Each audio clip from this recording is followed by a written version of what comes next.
Hi friends, இது ஜெஸி rights.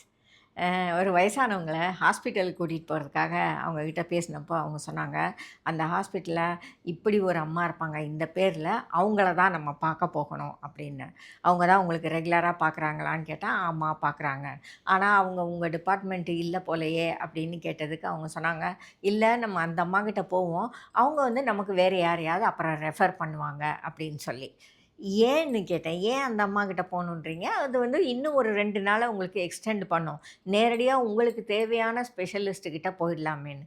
உடனே அவங்க சொன்னாங்க, "அந்த அம்மா எப்பவும் சிரிச்சுக்கிட்டே இருப்பாங்க. அவங்க சிரிச்சுக்கிட்டே பேசுவாங்க.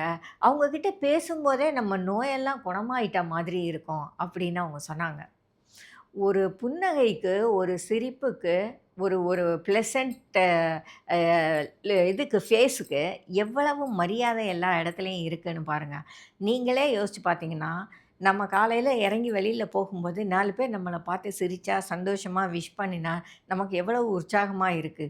அதுவே நம்ம எதுக்க நம்ம போகும்போது எதுக்க வர்றவங்கலாம் மூஞ்சிய திருப்பிக்கிட்டு போனாலோ, அல்லது ரஃப்பா நம்மள பார்த்துட்டு போனாலோ, உடனே நம்ம யோசிக்கிறோம்ல, "ஏன் இவன் இந்த மாரி நம்மள பார்த்தான்? நம்ம எதுவும் தப்பு பண்ணிட்டோமோ?" அப்படின்லாம் யோசிக்கிறோம்ல. ஒரு சிரிப்புக்கு, ஒரு புன்னகைக்கோட விலை வந்து ரொம்ப ரொம்ப ஜாஸ்தி. தெரிஞ்சவங்களோ, தெரியாதவங்களோ, ஒரு புன்னகையை மற்றவங்களுக்கு பரிசா கொடுக்கறதுல நாம எந்த விதத்திலயும் குறைஞ்சு போக மாட்டோம். ஆகையினால எவ்வளவு பிரச்சனைகள் இருந்தாலும் சரி, பிரச்சனைகள் இல்லாத மனுஷங்க கிடையாது. எல்லாரும் பிரச்சனைகளோட தான் வாழ்ந்துகிட்டு இருக்காங்க.